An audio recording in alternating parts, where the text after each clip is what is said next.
All right, then.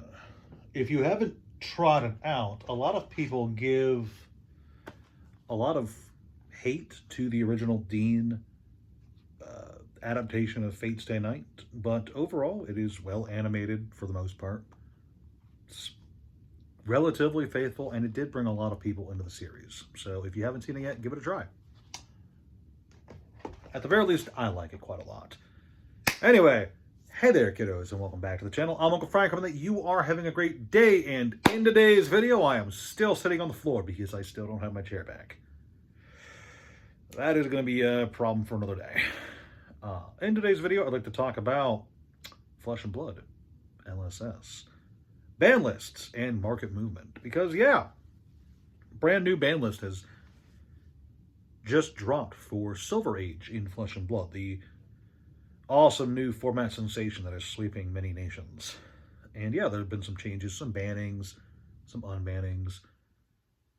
Steelblade Shunt is gone, and I know some people are really happy about that. But in this video, I am not going to be breaking down the meta changes or analyzing the ban list, because I'm not qualified for that. I'm far too dumb, Flesh and Blood-wise, to explain the ban list or why a card being banned or unbanned is a good thing or a bad thing.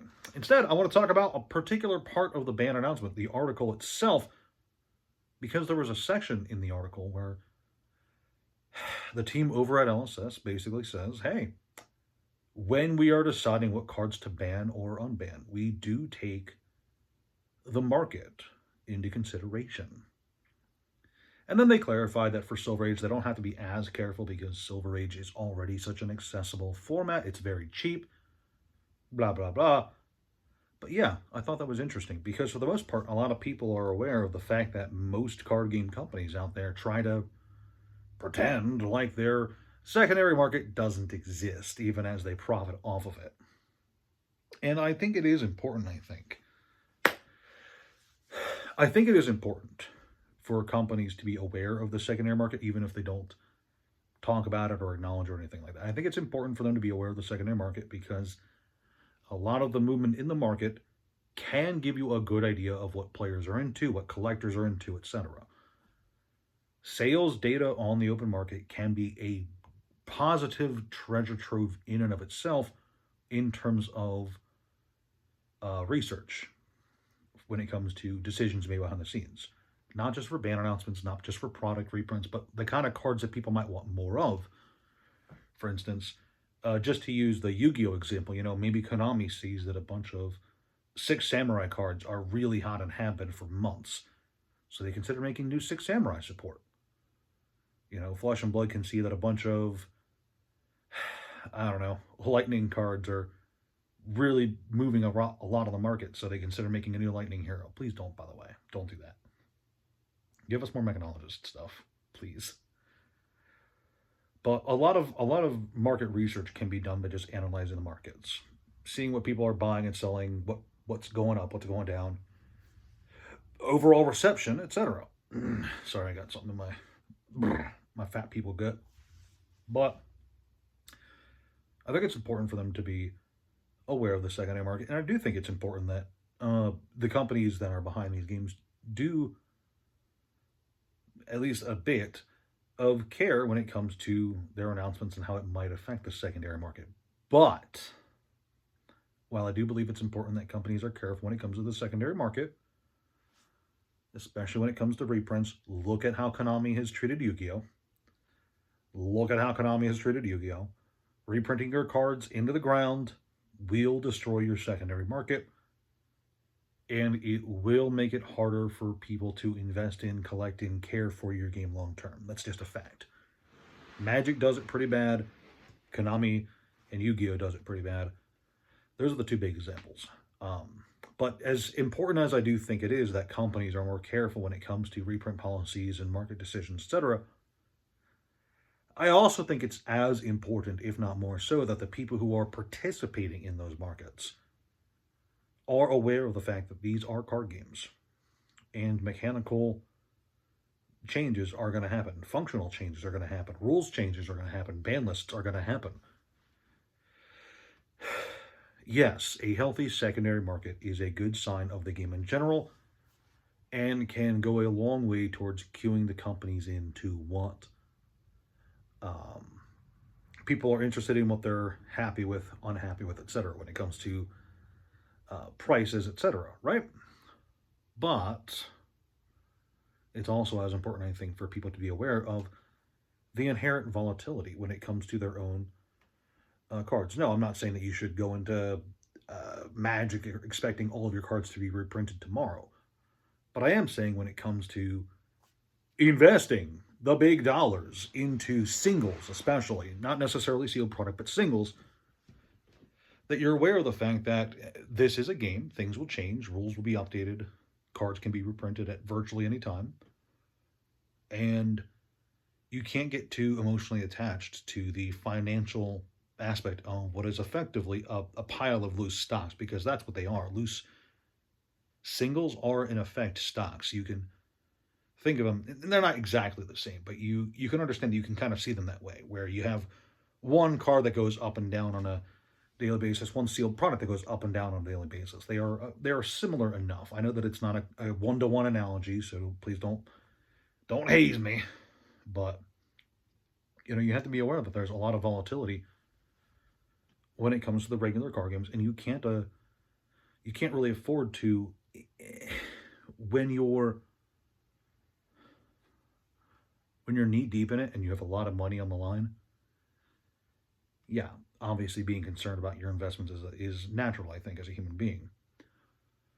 Period. Right? But you can't get up in arms about people trying to make decisions that they think will be for the best of their game overall. If you are heavily invested in Jeweled Lotus, if you're heavily invested into Jeweled Lotus because it's the best card for Commander ever, right?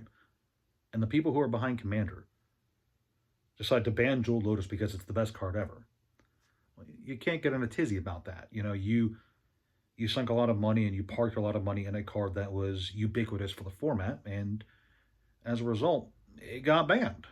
And then a lot of people got really upset about that, but it's on them. Cards can go up, can go down at any time.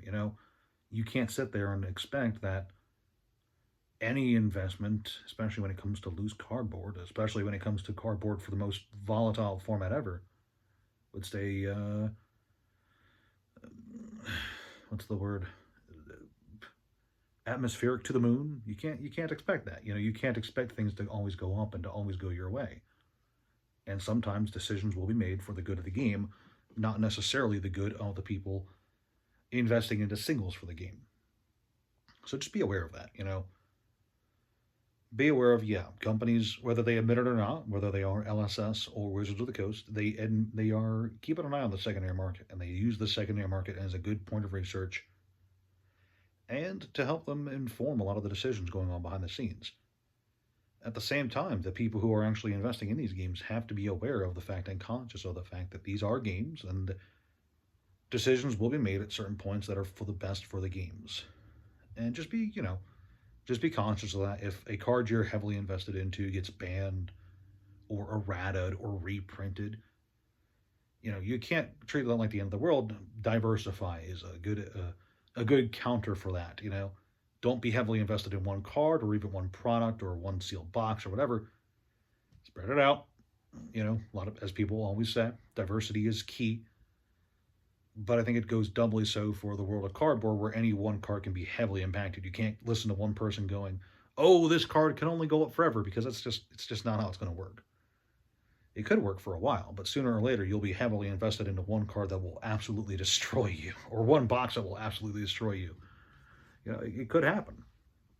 So just be aware of that. When you're participating in a market as volatile as cardboard, as erratic as cardboard, as nonsensical as cardboard, it's not as stable as you'd like to think it is. Yeah, there's a lot of people there who are absolutely confident that their particular Bandai Namco investment right now can only ever go up. And then there's people who have experience with Bandai Namco card games and are aware that that is not necessarily true. And they are less willing to sink their entire life savings into one particular product from that. So just be careful. Just be aware of the fact that these are games. Companies want their games to be accessible, to be playable, to be fun. And if they have to ban some cards into the ground to do that, or if they have to reprint some cards or some boxes into the ground to do that, or if they have to change a ruling or whatever, they're going to do what's good for the game in terms of playability. Financially, yes, too, they want to keep that in mind, but making the games is a thing that they will do. Most companies, at least, have shown that repeatedly. They will do ban lists. Sometimes they'll drag their feet. Some companies will absolutely drag their feet when it comes to ban lists. Don't get me wrong. Sometimes they'll ban cards that aren't necessarily cards that need to be banned. But at the end of the day, yes, the secondary market absolutely matters to these companies. But the game matters more for them in a lot of aspects. Just be aware of that, okay? That's all I ask. Anyway, that's all I got for you kiddos today. Please like, share, subscribe. Leave a comment down below if you agree with me or disagree with me, or think that Fate Stay Night by Studio Dean is actually amazing. I'm curious to see. Has anyone watched that? Let me know. I think it's good, at the least. Check out the Discord. Check out the Patreon. Thank you guys so much for watching. I'll see you next time. Ciao.